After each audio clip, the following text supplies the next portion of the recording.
Bridge আছে তবে নেই সংযোগ সড়ক। গত 2 বছর ধরে ভোগান্তিতে আটিবাজারের সাধারণ মানুষ। সেখানে আছেন আমাদের সহকর্মী মুজাহিদুল ইসলাম। বিস্তারিত জানতে আমরা এবারে যুক্ত হচ্ছি তার সঙ্গে। মুজাহিদ, আসলে ব্রিজ আছে কিন্তু সংযোগ সড়ক নেই, কি ধরনের দুর্ভোগ আসলে সেখানকার মানুষ পোহাচ্ছেন আপনার কাছ থেকেই জানতে চাই।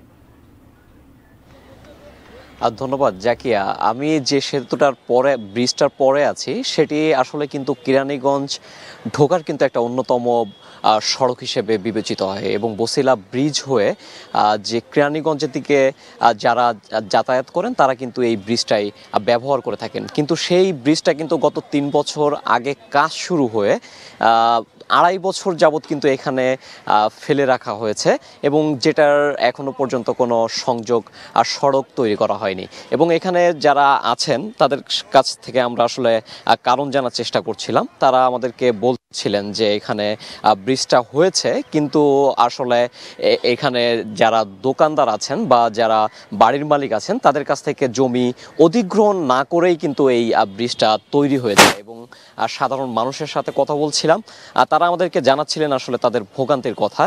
এখানে প্রতিদিন প্রচুর মানুষ কিন্তু যাতায়াত করে থাকেন এবং তাদের জন্য এখন পাশ দিয়ে একটা সড়ক, পাশ দিয়ে একটা সংকীর্ণ কাঠের সেতু করে দেওয়া হয়েছে, কিন্তু সেটা আসলে যথেষ্ট না। এবং এখানে তারা বলছিলেন যে তারা বিভিন্ন প্রকার দুর্ঘটনার শিকার হয়ে থাকেন। এবং এখানে আরও কিছু স্থানীয় মানুষের সাথে আমরা কথা বলছিলাম, তারা আমাদেরকে জানাচ্ছিলেন যে যদি তারা কোনো রোগী বা চিকিৎসার জন্য যেতে হয় তাহলে কিন্তু আসলে তাদেরকে অনেক দূর পর্যন্ত ঘুরে যেতে হয়, যার কারণে তারা আসলে রোগী নিয়ে বেশ বিপাকে পড়েন। এবং ব্রিজের দুই পাশে যে ব্যবসায়িক আছেন, আমরা একজন এখানে পথচারীর সাথে কথা বলতে চাই এবং জানতে চাই যে আসলে কতদিন ধরে এই ব্রিজটা ঠিক হচ্ছে না এবং কেমন, মানে কি ধরনের ভোগান্তিতে পড়ছেন।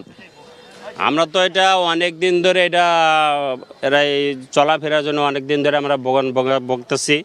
এরা ব্রিজ করতেছে প্রায় 1.5 বছর হইব, তাই না? 1.5 বছর ধরেই এরা ভোগতেছে এই জিনিসটা, বেশি হবে আর কি। তো এখন তো এরা ব্রিজ করতেছে না, এইখানটা করতেছে না, ওই সাইডেও করতেছে না। আমাকে অনেক কষ্ট হইতেছে, যাতায়াত আসা যাওয়া এটা অনেক কষ্ট হইতেছে। যেমনটি আসলে শুনছিলেন জাকিয়া, এখানে কিন্তু যারা প্রতিদিন যাতায়াত করেন তাদের আসলে প্রতিদিন প্রয়োজনে বের হতে হয়, যাতায়াত করতে হয়, তারা কিন্তু বেশ ভোগান্তির শিকার হন। এবং পরবর্তীতে আমি আপনাকে আরও বিস্তারিত জানাতে পারবো জাকিয়া। আপাতত এই ছিল আটিবাজার ব্রিজ থেকে আমার কাছে সর্বশেষ।